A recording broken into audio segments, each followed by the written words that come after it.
While the railroads were typical of big business during this era in many different ways, they were, of course, not the only business that flourished during this era. This is the age of the so-called robber barons and giant businesses. The second biggest business in the country was oil. And, of course, the kingpin of this industry was John D. Rockefeller, another of the notoriously fierce competitors among the businessmen of this era. By 1880, Rockefeller's company, Standard Oil, was refining about 90% of the oil in the country. It's worth reminding us for just a moment that oil in this era was primarily used for lighting, oil lamps. But with the advent of increasingly growing industries, we will soon see oil put to great work in the railroad industry and, of course, eventually in the automotive industry when gasoline becomes one of the primary industries in the country. Rockefeller was another ruthless businessman, at one point driving his own brother out of business. It was said of Rockefeller that he had ways of making money that you know nothing about. I'm sure that was true.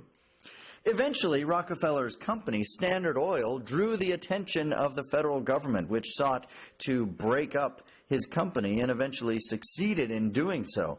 In fact, today, virtually any gas station that you go to purchase gasoline was initially part of the Standard Oil empire.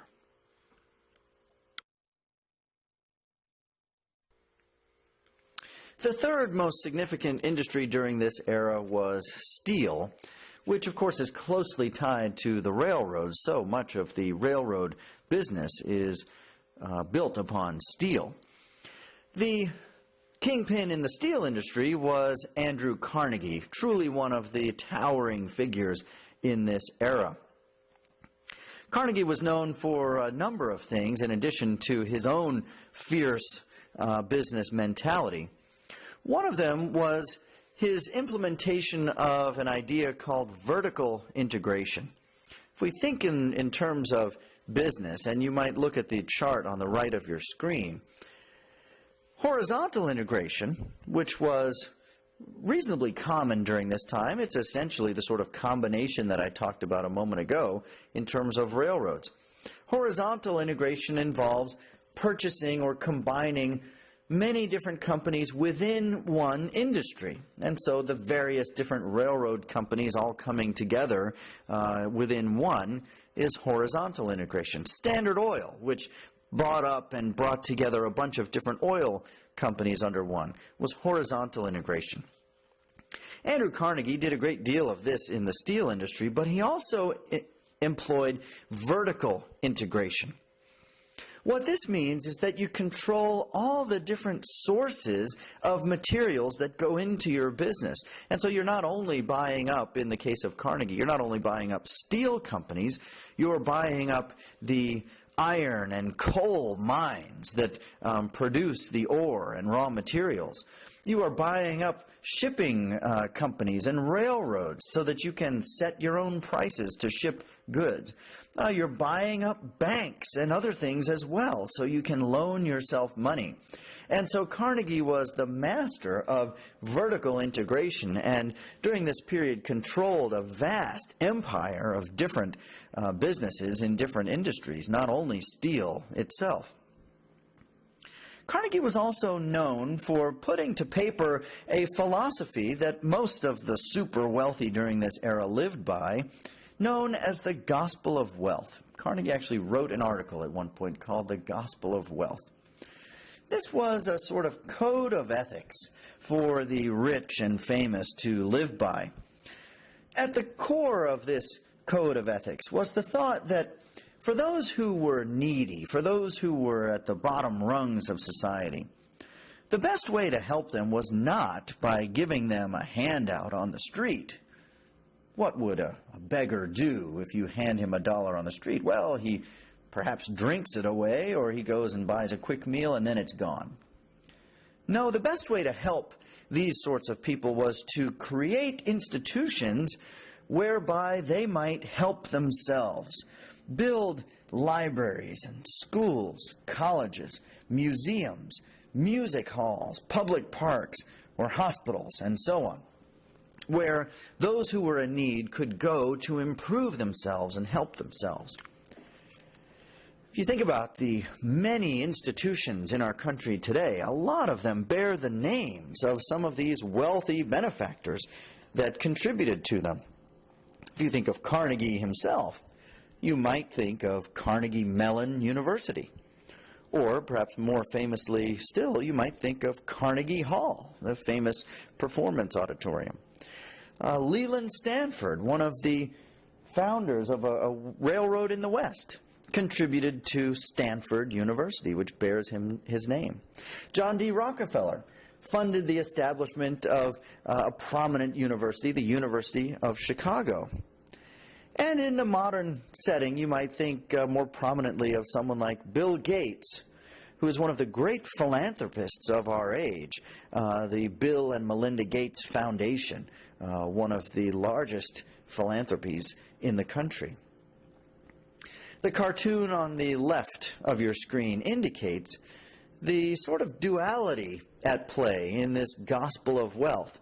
In the cartoon, we see Carnegie almost split in two, the two faces of these wealthy businessmen. On the right is the great philanthropist, smiling and cheerful. He's handing out what appears to be a check for $5,000. He's giving out some sort of institution, a building, a library perhaps. And yet on the left is the robber baron, the fierce businessman, slashing wages of his own workers. So this is the kind of split personality at play among the great businessmen of the age. We've talked about the business side and the production side of big business during this era. Let's now talk for a moment about the consumption side and the purchasing side, for this was indeed a great era of consumption in the country. The United States became almost obsessed with the quest for wealth. It becomes, in a way, a sort of national pastime. Traveling salesmen canvassed the country, hawking their various wares. Trading in stocks and bonds became a popular, almost sport or activity for those who had the means. Children read Horatio Alger stories of street urchins rising to the heights of success. Gambling itself reached new heights of popularity, and backroom casinos flourished in the big cities. For immigrants, it was the lure of what was known as the Gold Mountain that drove hundreds of thousands of them coming to the country in search of their own success. Businesses sought to tap into this obsession for wealth and upward mobility. For one thing, we see great advancements in terms of advertising during this period. Prior to this period, advertisements more or less consisted of a simple picture of an item, a price perhaps, a few brief words of description. But advertisers in this period are beginning to become aware that there's an emotional element of advertising. You can tap into emotions and desires. Advertisements are becoming more elaborate, complex, and colorful during this period. Magazines like McClure's and the Ladies' Home Journal lure in readers with large and colorful advertisements. The Ladies' Home Journal, which sold for 5 cents a copy, became the first magazine to achieve a circulation of 1 million readers in 1903. Another development became the growing prominence of department stores, which offered a wide array of products within a single store. Now, we can think of one of the positive draws of something like this being simply convenience, the ability to buy many different items in one place. But if you look at the picture on your screen, retailers began to realize that it wasn't only convenience that made department stores attractive. It was also the experience itself. Imagine immigrants or common workers who were able to spend some time in a store like the one you see pictured here. It's almost like going to a theme park or to a foreign land.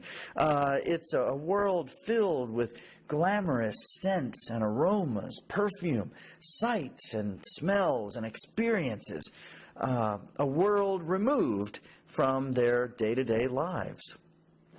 Not everyone, of course, could afford the department store experience, and so for the less affluent consumer, there were the five and dime stores like Woolworth's, which offered a similarly impressive array of inexpensive goods to the masses. This is the equivalent of a modern-day Walmart or something like that.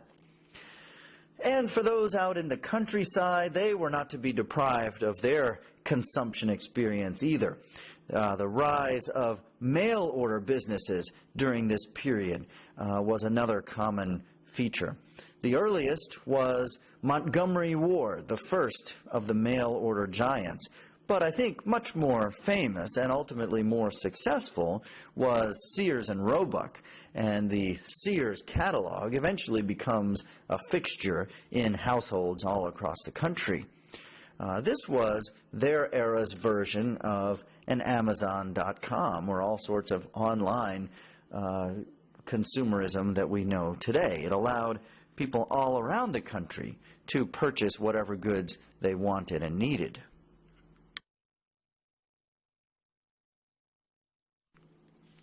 A final feature of business during this period was the growing rise of international conglomerates, large international businesses, along with the prominence of the sale and consumption of American products overseas. In fact, this becomes, for a time, a key feature of American diplomacy.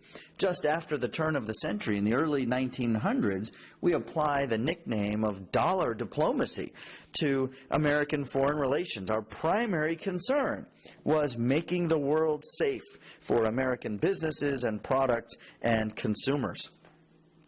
On your screen, you see surely one of the most beautiful and extravagant advertisements of any era, but certainly this era. It's an advertisement for the Singer Sewing Machine Company, one of these international giants. This was a pioneering company all around the world, establishing factories and headquarters in many different countries. It advertised its sewing machines, and these are quotes from their advertisements, to the Hindu mother, the dark-eyed Mexican senorita, Ireland's fair-skinned Nora, the sturdy German matron, and the flaxen-haired Russian peasant girl, and many others all around the world purchased Singer sewing machines. In our next lecture, we will consider now the people who produce these products. What was the situation for workers and for labor during this era?